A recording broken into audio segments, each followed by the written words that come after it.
கர்த்தருடைய பரிசுத்த நாமத்திற்கு மகிமை உண்டாவதாக. மீண்டுமாக இந்த மூன்றாவது பாடத்தை நாம் கற்றுக்கொள்ளப் போகிறோம். அதிலே ஒரு சில பாடல்களை நாம் பார்க்கலாம்.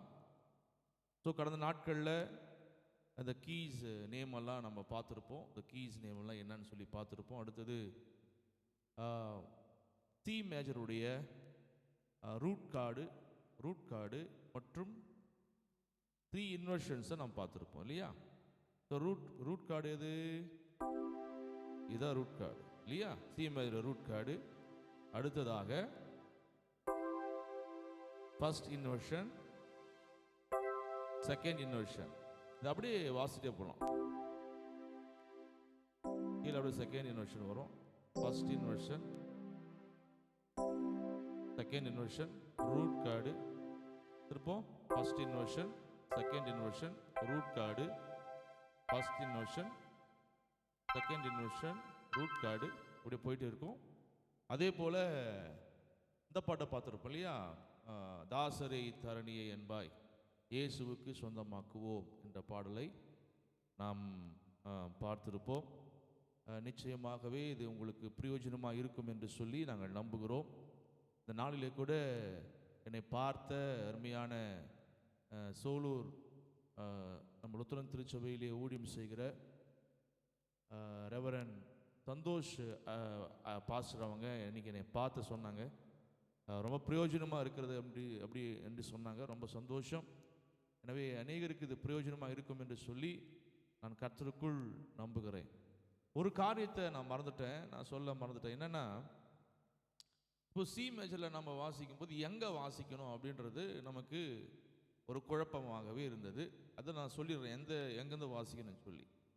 ஸோ இது ஃபஸ்ட்டு சி இல்லையா? இந்த ஃபஸ்ட்டு சிலேருந்து இந்த பி வரையும் ஒரு ஆக்டேவ், இந்த சிலேருந்து இந்த பி வரையும் ஒரு ஆக்டேவ். அப்போது 2 ஆக்டேவ் இல்லையா? 2 ஆக்டேவ் விட்டு மூன்றாவது ஆக்டேவ் தான் மிடில் ஆக்டேவ்னு சொல்கிறாங்க இல்லையா? மிடில் ஆக்டேவ் தான் நம்ம பாட்டு வாசிக்கணும், சரிங்களா? அது கீழெல்லாம் பேஸ் ஆகிடும். ஸோ மூன்றாவது ஆக்டிவில் தான் நம்ம என்ன பண்ணோம்? பாட்டு வாசிக்கிறோம், சரியா? இப்படி வாசிக்கூடாது. தாசரே ரொம்ப கீழே போயிடும். அப்போ இங்கிருந்து வாசிக்கணும்.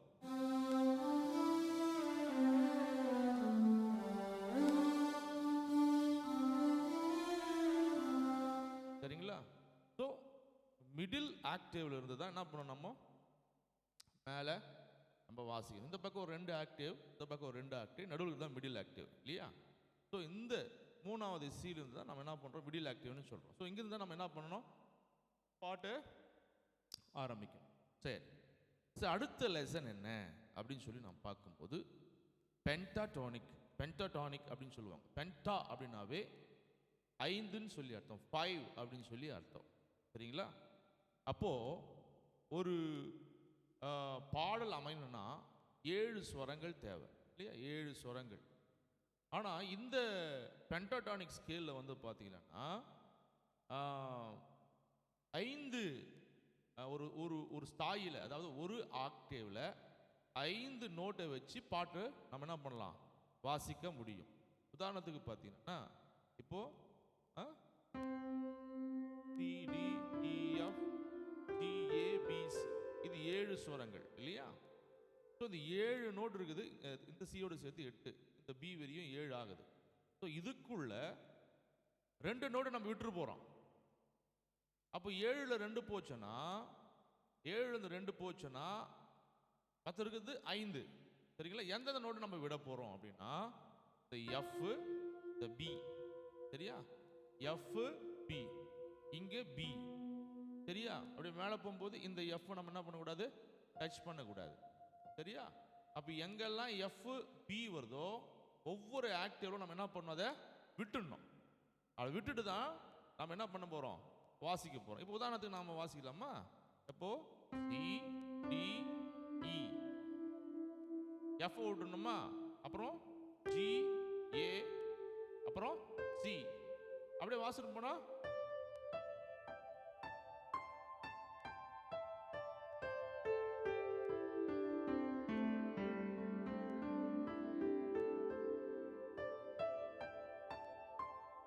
இதுதான் பென்டடானிக். பென்டடானிக் அப்படின்னு சொல்றாங்க. அப்போ 2 நோட்டை நம்ம விட்டுறணும்.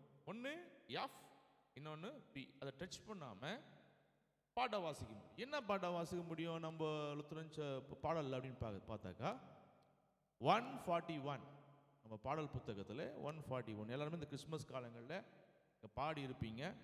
ஸோ அதனால் வந்து இந்த மாதிரி வேறு எதனா பாடல் இதில் இந்த ஸ்கேலில் வந்து நீங்கள் சொல்லலாம். இது பென்டடானிக் ஸ்கேல்னு சொல்கிறாங்க, பென்டடானிக் ஸ்கேல். ஸோ அதில் நம்ம பார்க்குறது எதுனா வரவேணும் எனதரசி. அப்போ எந்தெந்த நோட் நம்ம யூஸ் பண்ணலான்னாக்கா இந்த பாட் இந்த சீலு ஹை சீலேருந்து ஸ்டார்ட் ஆகும். இப்போ இது C3 இல்லையா?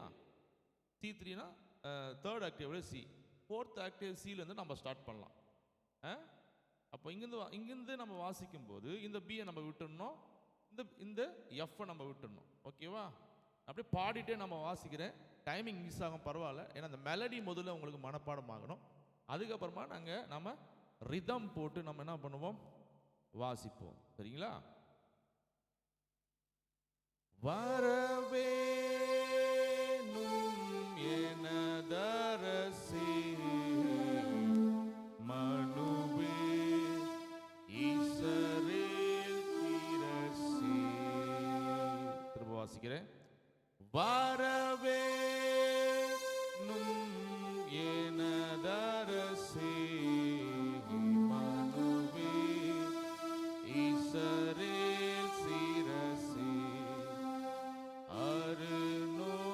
அருணோதயா ஒளி பிரகாச அருணோதயா ஒளி பிரகாச அசரிவோரு சர்வேச வரவேணும் எனதரசி மனுவே ஈசரேல் சிரசி. ஸோ இந்த பாடல் வந்து பார்த்தீங்கன்னா 4/4ல் வருது. 4/4 டைமிங் சொல்லலாம். அந்த ரிதம் தாளம் 1 2 3 4 இது வந்து 4/4. சரிங்களா? கொஞ்சம் ஸ்லோவாக நம்ம பாடும்போது 4/4 ரிதமில் வருகிறது. ஸோ இந்த பாட்டை நம்ம வாசிக்கிறோம். திருப்பம் வாசிக்கிறேன். அப்போ இங்கே வரும்போது பாருங்கள், இந்த பியை நான் டச் பண்ணல. இங்கே வரும்போது இந்த பியும் இந்த எஃப்ஐயும் நான் டச் பண்ணல. திரும்ப வாசிக்கிறேன். வரவேணும் எனதரசி மனுவே இஸ்ரவேல் சிரசி அருணோதயா ஒளி பிரகாச அருணோதயா ஒளி பிரகாச அசரீரே சர்வேச வரவேணும் எனதரசி மனுவே ஈசரேல் சிரசி. ஸ்டான்ஸா வாசிக்கலாமா? வேதா கருணாகரா மே தப்பாயிடுச்சு. வேதா கருணாகரா மெய்யான பராபரா ஆதார நிராதரா அன்பான சகோதரா தாதாவுந்தா சகலமும் நீயே தாதாவுந்தா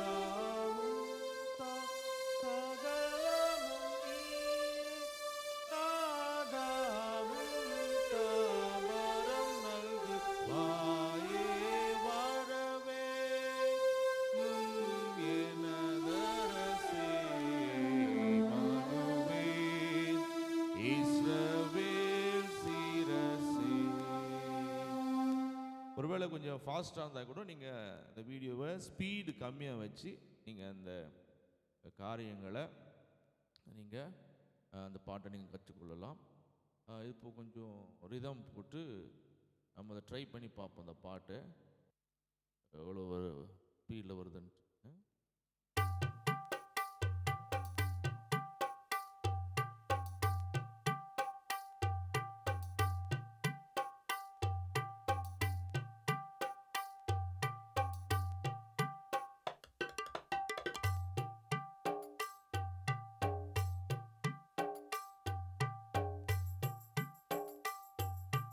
one two three four, one two, அதான் தாளம். அது 4/4 இன்னும் குறைக்கலாம், ரொம்ப வேகமாக இருக்கிற மாதிரி இருக்குது.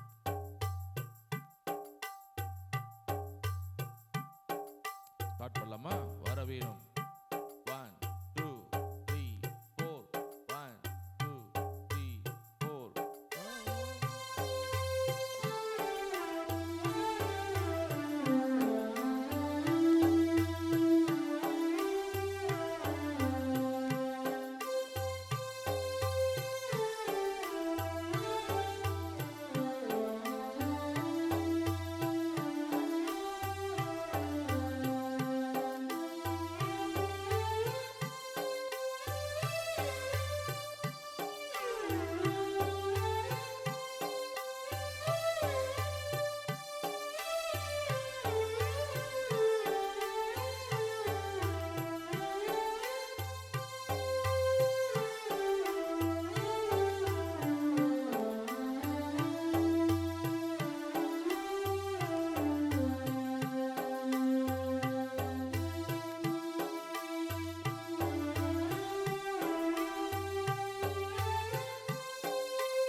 சரியா? இப்போ நம்ம அந்த ரிதம் போட்டு நம்ம வாசித்தோம். இப்போ அப்படி தான் பழக்கம் பண்ணணும். ரிதமில் போட்டு ப்ராக்டிஸ் பண்ணணும். முதல்ல மெலடி எல்லாம் என்ன பண்ணுங்க, வாசித்து பழங்க. டைமிங் மிஸ் ஆனாலும் பரவாயில்ல, டெம்போ மிஸ் ஆனாலும் பரவாயில்ல. நீங்களே என்ன அந்த மெலடி மட்டும் மிஸ் ஆகக்கூடாது. அந்த வார்த்தை கரெக்டாக அந்த அந்த ராகமும் அந்த என்ன சொல்ற ஸ்வரமும் மிஸ் ஆகாத மாதிரி நீங்கள் அதை வாசித்தீங்கன்னா, அதுக்கப்புறமா நீங்கள் ரிதம் போட்டுட்டு நீங்கள் ட்ரை பண்ணி பாருங்கள். ரொம்ப ஸ்லோவாக ரிதம் வச்சுக்கிங்க. அந்த ஸ்லோவான ரிதம்லேயே அந்த டெம்போவிலே நீங்கள் என்ன பண்ணுங்கள், அந்த பாட்டை வந்து மிஸ் பண்ணாமல் வாசிக்கிறதுக்கு ப்ராக்டிஸ் பண்ணுங்கள். ஒரு பாட்டை 50 முறை 100 முறை கூட வாசிங்க, அந்த பாட்டு அப்படியே உங்கள் மைண்டில் உக்காந்துரும். அதுக்கப்புறமா நீங்கள் ஈஸியாக உங்கள் கை என்ன பண்ணும், ஓடும். சரிங்களா? இப்போ 100 முறை வாசிச்சிங்கன்னா அந்த அந்த சரளி வரிசையெல்லாம் கொடுத்து அந்த ப்ராக்டிஸ் பண்ணாங்களா, அதுக்கு சமானம். அந்த ஈக்குவலுக்கு என்ன ஆகுனா உங்களுடைய விரல்கள் எல்லாம் பழக்கப்படும். அதுக்கப்புறமா நீங்கள் ஈஸியாக வாசிக்கலாம். சரி, இதே பென்டடோனிக்கில் இன்னொரு பாடலை நாம் பார்க்குறோம். அது என்னன்னாக்கா, அது நம்முடைய பாடல் புத்தகத்தில் இல்லை. ஃபாதர் பெர்க்மன்ஸ் அவங்க எழுதின ஒரு பாடல். என்ன பாடல்னா, எனது தலைவன் இயேசுராஜன் மார்பில் சாய்ந்து சாய்ந்து மகிழ்ந்து மகிழ்ந்திருப்பேன். அது கூட இந்த இதில் தான் வரும் இல்லைங்களா? எனது எனது தலைவன் இயேசுராஜன் மார்பில் சாய்ந்து சாய்ந்து மகிழ்ந்து மகிழ்ந்திருப்பேன். எனது தலைவன் இயேசுராஜன் மார்பில் சாய்ந்து சாய்ந்து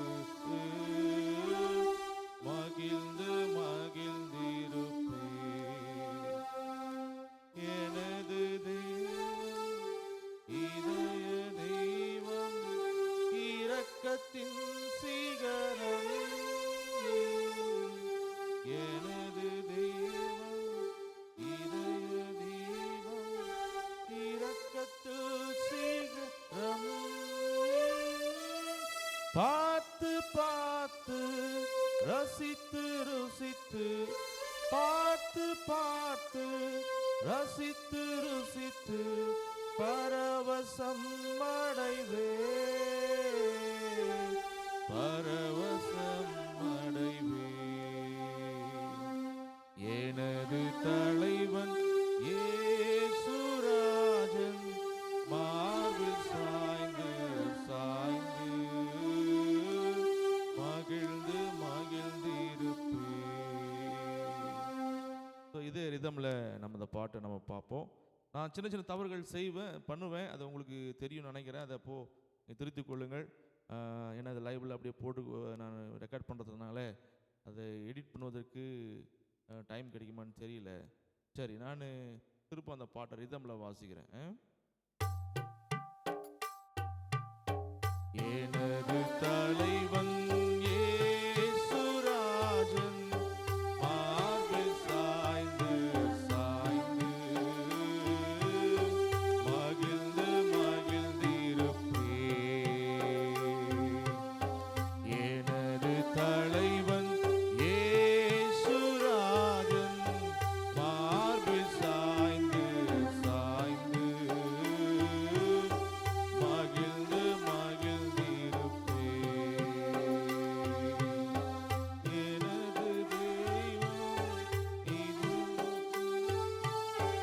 இரக்கத்தின் சிகரம்.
இந்த காணொளி உங்களுக்கு ஆசீர்வாதமாக இருக்கும் என்று சொல்லி நான் நம்புகிறேன். எனவே இதை நீங்கள் ப்ராக்டிஸ் பண்ணுங்கள், நல்லா ப்ராக்டிஸ் பண்ணுங்கள். ஒரு பாட்டை 100 முறை கூட வாசிங்க, தப்பே கிடையாது. சலிச்சு போனாலும் பரவாயில்ல, வாசிங்க. அதே போல் இந்த சின்ன பிள்ளைங்களுக்கு இது புரியாது இல்லைங்களா? அப்போ பெரியவங்க வந்து என்ன பண்ணணும்னா, அது அவங்க பக்கத்தில் உட்காந்து அவங்களுக்கு சொல்லி கொடுத்து இந்த நோட் கீஸ் பேரெல்லாம் என்ன, அதே போல் இந்த கார்ட்ஸை வந்து என்ன பண்ணலாம், 3 வெர்ஷனில் பிடிக்கலாம். Root card, first version, second version. So நான் கடைசியாக அனுப்பியிருக்கிற ஒரு பிடிஎஃப் நீங்கள் பார்த்தீங்கன்னா, ஒவ்வொரு ரூட் கார்டு நான் வச்சுருப்பேன் இல்லையா? இப்போ சி மேஜர், சி மேஜர், அதுக்கப்புறமா C sharp major, D major, D sharp அல்லது இ ஃப்ளாட் மேஜர், அடுத்தது இ மேஜர், அதே போல் F major, F sharp major, G major, G sharp major, A major, A sharp major அல்லது B flat major, அடுத்தது B major. So இந்த கார்ட்ஸினுடைய அந்த PDF நான் அமைச்சிருப்பேன். ஒருவேளை உங்களுக்கு இன்ட்ரெஸ்ட் இருந்தா நம்ம எப்படி சி மேஜரை ரூட் கார்டு, அதுக்கப்புறமா ஃபர்ஸ்ட் இன்வர்ஷன், செகண்ட் இன்வர்ஷன் நம்ம என்ன பண்ணோம் கற்றுக்கணுமோ, அதே போல் எல்லா கார்டுக்கும் ரூட் கார்டு, ஃபர்ஸ்ட் இன்வர்ஷன் ஒரு களம் போட்டு என்னென்ன நோட்டு நம்ம என்ன பண்ணுவோம் நம்ம வாசிக்கலாம் அப்படின்றத நீங்கள் எழுதி. இப்போது ரூட் கார்டு என்ன பண்ணுவோம், சி மேஜருக்கு சி இ ஜி இல்லையா?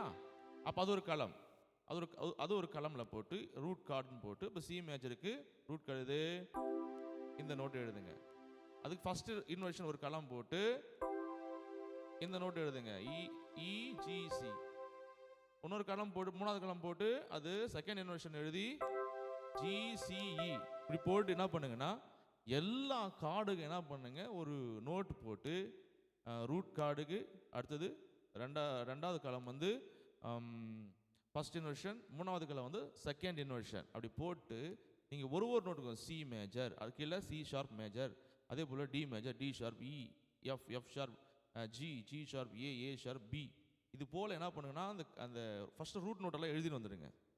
ரூட் நோட்டெல்லாம் எழுதிட்டு வந்துட்டு அதனுடைய ஃபர்ஸ்ட் இன்வர்ஷன், செகண்ட் இன்வர்ஷன் அதை நீங்கள் எழுதி வச்சுங்க. சரிங்களா? நீங்களே கன்வெர்ட் பண்ணி எழுதுங்க. ஒருவேளை நீங்கள் எழுதி உங்களுக்கு நான் எழுதிட்டேன் உங்களுக்கு விருப்பமாக இருந்தால் எனக்கு நீங்கள் தனிப்பட்ட முறையில் வாட்ஸ்அப்பில் நீங்கள் அனுப்பி வைக்கலாம். சரிங்களா? அப்படி அதை நீங்கள் அது எனக்கு சந்தோஷம். நீங்கள் அதை அனுப்பி வைக்கும்போது நீங்கள் ரிஸ்க் எடுத்து கற்றுக்கொள்கிறீங்க அப்படின்ட்டு சொல்லி எனக்கு அது எனக்கு இன்னும் உந்துதலாக, எனக்கு இன்னும் காரியங்களை செய்ய உந்துதலாக இருக்கும். ரெண்டாவது உங்களுக்கு ப்ராக்டிஸாக இருக்கும். சரிங்களா? ஏன்னா நம்ம அடுத்தது இந்த சி மேஜரில் சில பாடல்களை நம்ம கற்றுக்கொண்ட பிறகு சி மேஜரில் ஒரு நோட்டுக்கும் நம்ம கார்டு வாசிக்க போகிறோம். ஏன்னா அந்த கார்டு வாசித்தா தான் நீங்கள் என்ன பண்ண முடியும், லெஃப்டில் பேஸ் வாசிக்க முடியும். சரிங்களா? அப்போது அதை நீங்கள் கற்றுக்கொள்வதற்கு ஏதுவாக இருக்கும். அந்த இன்வர்ஷன்ஸ் எல்லாம் நம்ம சொல்லும் போது உங்களுக்கு புரியும். அப்போ நீங்கள் செய்ய வேண்டிய காரியம் என்னென்னா, நான் சொன்ன மாதிரி அந்த பிடிஎஃப்ல அமுச்சு வச்ச இல்லையா, அந்த ரூட் கார்டெல்லாம் அமுச்சு வச்ச இல்லையா, அந்த ரூட் கார்டு என்னது டாட் போட்டிருக்காங்க. இப்போ சி மேஜர்னா இந்த 3 கார்டில் டாட் போட்டிருப்பாங்க. எந்தெந்த நோட்டு வருதுன்னு செக் பண்ணிங்க. நீங்கள் எழுதிங்க, அந்த நோட்டை எழுதிங்க. ரூட் கார்டு அதனுடைய ஃபர்ஸ்ட் இன்வர்ஷன், செகண்ட் இன்வர்ஷன், அது ஒவ்வொரு கார்டுக்கு நீங்கள் எழுதிங்கன்னா உங்களுக்கு ஈஸியாக அடுத்த கிளாஸ் உங்களுக்கு அடுத்த கிளாஸ் அந்த கார்ட்ஸ் எல்லாம் உங்களுக்கு சொல்லிக் கொடுக்கும்போது நீங்கள் கற்றுக்கொள்வதற்கு ஏதுவாக இருக்கும். சரிங்களா? அடுத்ததாக நம்ம என்ன பண்ண போகிறோம், ஞானப்பாட்டை நம்ம கற்றுக்கொள்ள போகிறோம். ஞானப்பாட்டு ரொம்ப முக்கியம். ஒரு கீபோர்டு வாசிப்பதற்கு ஞானப்பாட்டு முக்கியம். ஏன்னா கீர்த்தனைகள் வாசிக்கிற போது, தனிப்பாடல்கள் வாசிக்கிற போது மெலடி மட்டும் வாசிட்டு போயிடுறோம். ஆனால் ஞானப்பாட்டுன்னும் போது அது என்ன பண்ணுறோம்னா கார்ட்ஸோடு நம்ம என்ன பண்ண போகிறோம், ப்ளே பண்ண போகிறோம். அப்போ நீங்கள் கார்ட்ஸோடு ப்ளே பண்ணும்போது நீங்கள் அந்த கார்ட்ஸ் எல்லாம் நீங்கள் கற்றுக்கொள்வீங்க. உங்களுக்கு அழகாக அந்த கீபோர்டுனுடைய அந்த வாசிக்கிற திறமை அதிகமாகும். ஸோ சாக்கோனெல்லாம் வருவாங்க. ஸோ நான் என்னுடைய இது என்னன்னாக்கா ஃபஸ்ட் அந்த சி மேஜர் இருக்கிற என்னென்ன பாடு, அந்த கீர்த்தனைகள் எல்லாம் பின்னிணைப்பு கீதங்கள், கீர்த்தனையில் இருக்கிற அந்த பாடல் நான் கற்றுக் கொடுத்து விட்டேன்னா அவங்களுக்கு கொஞ்சம் அந்த ப்ராக்டிஸ் ஆகிடும். அந்த சீன் ப்ராக்டிஸ் ஆகிடும். அதன் பிறகு அந்த கார்ட்ஸை நம்ம சொல்லி கொடுத்துட்ட பிறகு உங்களுக்கு ஞானப்பாட்டுக்கு போயிடலாம் அப்படின்னு சொல்லி யோசிக்கிறோம். எனவே நீங்கள் ஒத்துழைப்பு கொடுங்க. அருமையான போதகர்களுக்கு ரொம்ப சந்தோஷம். நீங்கள் எங்கள் என்கரேஜ் பண்ணுறது ரொம்ப மகிழ்ச்சியாக இருக்கிறது. மற்றவர்கள் இணைந்து இருக்கிறீங்க. உங்கள் பிள்ளைங்களுக்கு சொல்லிக் கொடுங்க. அதே போல் உங்கள் குரூப்ஸில் இதை ஷேர் பண்ணி விடுங்க. எத்தனையோ பிள்ளைகளுக்கு அந்த வாஞ்சை இருக்கும், யாரும் சொல்லிக் கொடுக்க முடியாத சூழ்நிலை இருக்கும். எனவே சில பிள்ளைகளுக்கு ஃபீஸ் கட்டி படிக்க வைப்பாங்க. இந்த கீபோர்ட் கிளாஸஸ்ஸு இப்போ ஃபீஸ் கட்டி வைக்க முடியல, அந்த பிள்ளைக்கு வாசிக்கிறதுக்கு அந்த தம்பிக்கோ இல்லை தங்கச்சிக்கோ ஆர்வமாக இருக்குது அப்படின்னா அப்பேற்பட்ட பிள்ளைகளுக்கு நீங்கள் என்ன பண்ணுங்கள், இந்த லிங்க்ஸ் அனுப்பி அல்லது நீங்கள் காட்டியே என்ன பண்ணீங்க சொல்லிக் கொடுக்கலாம். அந்த ஹார்மோனியத்தில் கீபோர்டு இல்லை என்கிட்ட, பரவாயில்ல ஹார்மோனியம் இருக்குதா, அந்த ஹார்மோனியத்தில் என்ன பண்ணுங்கள் அவங்களுக்கு சொல்லிக் கொடுங்க. அடுத்த தலைமுறை நம்ம எழுப்பணும். நம்ம சபைக்கு அடுத்த தலைமுறையில் அந்த பிள்ளைகளை நம்ம எழுப்பி விடுவோம் இசை ஊழியத்திற்கு என்று. எனவே அந்த காரியங்களை செய்ய கர்த்தர் நமக்கு உதவி செய்வாராக. தொடர்ந்து இதை நீங்கள் பார்த்தீங்கன்னா உங்களுக்கு பிரயோஜனமாக இருந்தால் க்ளோரி டு காட் அல்லது தேவனை கமெண்ட்ஸில் மகிமைப்படுத்துங்க. கர்த்தர் உங்கள் ஒவ்வொருவரையும் ஆசீர்வதிப்பாராக. ஆமென்.